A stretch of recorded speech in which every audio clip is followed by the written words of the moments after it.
Assalamualaikum warahmatullahi wabarakatuh. Om Swastiastu, Namo Buddhaya, salam kebajikan. Bertemu lagi dengan Ibu Puni Rizky di sini. Apa kabarnya hari ini? Semoga semuanya dalam keadaan sehat walafiat. Baik, hari ini kita akan melaksanakan layanan bimbingan dan konseling, tapi tepatnya layanan klasikal.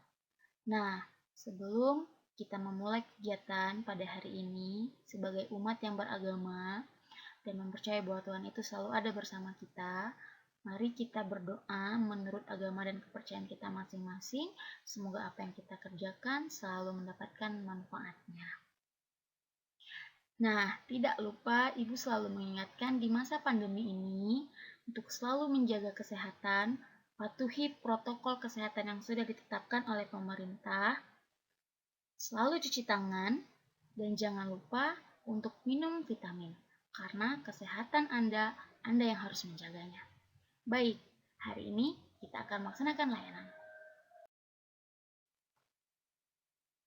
Hari ini kita akan membahas tentang belajar kelompok. Nah, sebelum kita memulai membahas bersama-sama tentang belajar kelompok, ada baiknya kita mengetahui apa tujuan dari kegiatan kita pada hari ini. Adapun tujuan umum dari kegiatan kita pada hari ini adalah peserta didik atau konseli mampu mengembangkan keterampilan belajar melalui kegiatan belajar kelompok di kehidupan sehari-hari. Sementara untuk tujuan khususnya, peserta didik atau konseli mampu menyimpulkan definisi belajar kelompok. Yang kedua, peserta didik mampu mendefinisikan tujuan dari belajar kelompok. Yang ketiga, peserta didik atau konseli mampu menjelaskan hal-hal yang harus diperhatikan dalam kegiatan belajar kelompok. Dan yang keempat, peserta didik mampu menganalisis persiapan dari belajar kelompok. Nah, tujuan yang terakhir adalah peserta didik atau konseli mampu membentuk kelompok sendiri untuk melaksanakan belajar kelompok. Sudah siap untuk memulai pembahasan kita pada hari ini? Baik, mari kita bahas yang pertama tentang pengertian dari belajar kelompok. Belajar kelompok itu adalah proses penerimaan pengetahuan yang dilakukan oleh sekumpulan individu yang kegiatannya dilaksanakan secara logis dan sistematis, serta diharapkan terjadinya perubahan tingkah laku. Belajar kelompok juga merupakan kegiatan belajar yang tujuannya untuk memecahkan permasalahan yang ada. Atau bisa disebut juga bahwa belajar kelompok adalah sebuah model pembelajaran di mana peserta didik belajar bekerja sama dalam sebuah kelompok untuk menyelesaikan tugas belajar. Kita lanjutkan. Baik, sekarang kita akan membahas tentang tujuan belajar kelompok. Tujuan belajar kelompok itu sendiri adalah mengembangkan cara berpikir kritis dalam memecahkan masalah, di mana juga bertujuan untuk meningkatkan kemampuan bersosialisasi dan berkomunikasi anggota kelompok. Lalu kemudian juga dapat meningkatkan rasa percaya diri di antara anggota kelompok. Dan yang lebih penting adalah tujuan dari belajar kelompok untuk memahami dan menghargai orang lain. Sampai sini sudah pahamkah dari tujuan belajar kelompok? Baik, sekarang mari kita membahas tentang manfaat dari belajar kelompok. Yang pertama, membentuk kerjasama antar peserta didik. Dengan saling bekerja sama dalam satu kelompok, maka akan tertanamkan nilai bahwa saling membantu itu adalah hal yang sangat baik. Lalu, manfaat selanjutnya, membentuk keakraban dan kekompakan di dalam kelas.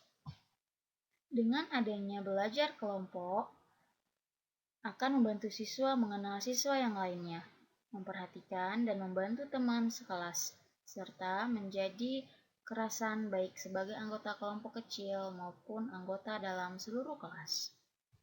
Lalu, manfaat yang selanjutnya adalah menumbuhkan keterampilan dasar yang dibutuhkan dalam hidup.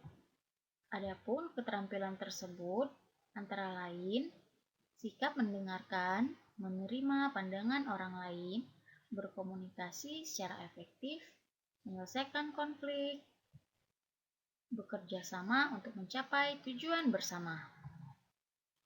Lalu, meningkatkan kemampuan akademis, rasa percaya diri, dan sikap positif. Manfaat selanjutnya, mengurangi atau bahkan menghilangkan aspek negatif kompetisi. Karena saat ini yang sedang berkembang di masyarakat adalah persaingan, bukan kerjasama. Jadi diharapkan dengan adanya belajar kelompok di sekolah, maka kalian akan mendapatkan manfaat-manfaatnya. Lalu kemudian, kita akan membahas tentang apa saja yang harus diperhatikan ketika kita sedang melakukan belajar kelompok.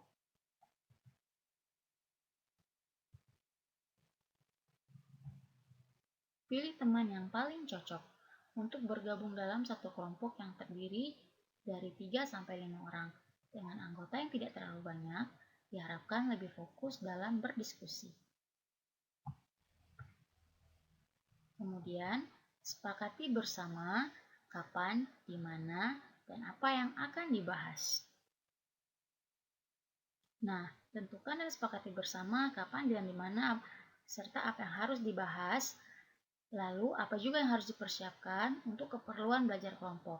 Hal ini penting agar semua anggota dapat mempersiapkan diri akan materi yang akan didiskusikan ketika belajar kelompok.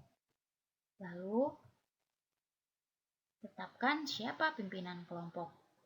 Setelah berkumpul secara bergilir, tetapkan siapa pimpinan kelompok yang akan mengatur diskusi dan siapa penulis yang akan mencatat hasil diskusi. Jangan lupa untuk menciptakan suasana belajar yang serius tapi tetap santai. Lalu, yang harus diperhatikan selanjutnya adalah rumuskan pertanyaan yang akan dipecahkan.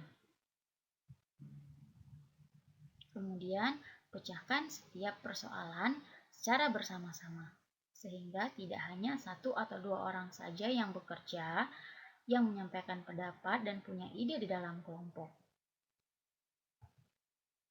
Lalu yang selanjutnya, minta pendapat guru apabila ada persoalan dari permasalahan yang kalian akan pecahkan, ternyata tidak dimengerti, maka kalian juga boleh untuk bertanya dan meminta pendapat pada guru dalam menyelesaikan persoalan tersebut.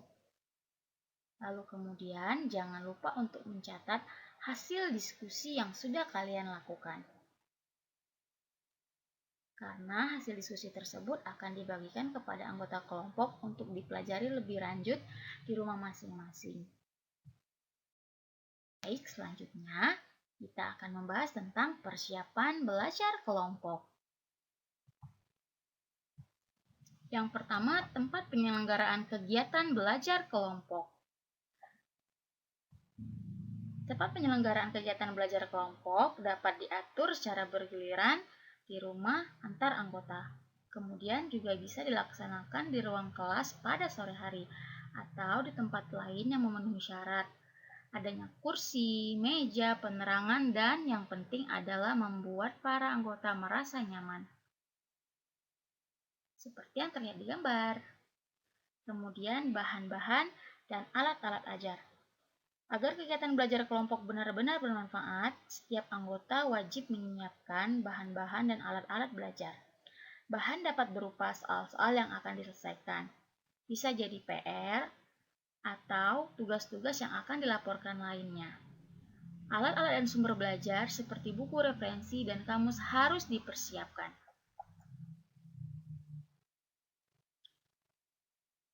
Lalu, waktu belajar.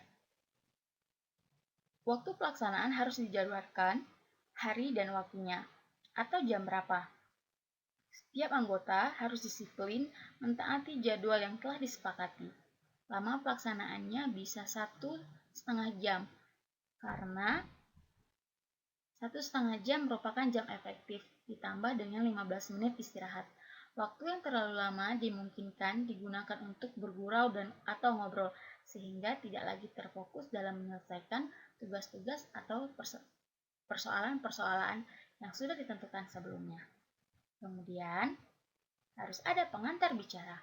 Secara bergiliran, tiap pertemuan kegiatan belajar kelompok diantarkan oleh seorang anggota untuk membuka suatu pertemuan dan menyebutkan apa-apa yang akan dibahas agar tujuan kegiatan belajar kelompok tidak menyimpang. Pembuka pertemuan sekaligus bertindak sebagai ketua pada saat belajar kelompok dilaksanakan. Membentuk kelompok untuk belajar kelompok. Adapun hal yang harus diperhatikan sebelum kegiatan belajar kelompok adalah pembentukan kelompok. Kelompok belajar dibentuk atas bimbingan wali kelas, guru BK, guru mapel, atau ide dari siswa sendiri. Besarnya anggota kelompok belajar 5-8 orang. Apabila kegiatan belajar terlalu banyak anggotanya, dimungkinkan akan berubah fungsinya menjadi arena gosip atau ngegibah. Dalam bentuk kegiatan belajar kelompok perlu diperhatikan juga jarak antar rumah dengan tempat belajar, kemudian kemampuan anggota, lalu kemudian juga kualitas anggota, serta jenis kelamin diusahakan. Setiap kelompok terdapat siswa putra dan putri, sehingga kelompok tersebut menjadi balance. Lalu, nama kelompok. Musyawarahkan nama kelompok, tetapkan nama yang menarik dan bermakna. Boleh berupa nama-nama tokoh, singkatan-singkatan yang bermakna, nama kota atau negara, tempat yang menarik, dan semua anggota kelompok menjadi bangga bila nama itu disebut. Contohnya, Aragani, anak rajin gabung di sini. Cleopatra, klubnya orang patuh dan terampil. Albatros, anak loyal, bagus, tampil, objektif, dan sopan. Lalu selanjutnya, harus ada aturan kelompok. Rumuskan aturan atau undang-undang dan tata tertib kelompok agar lebih mentereng. Poin-poin aturan itu boleh kamu namakan pasal-pasal.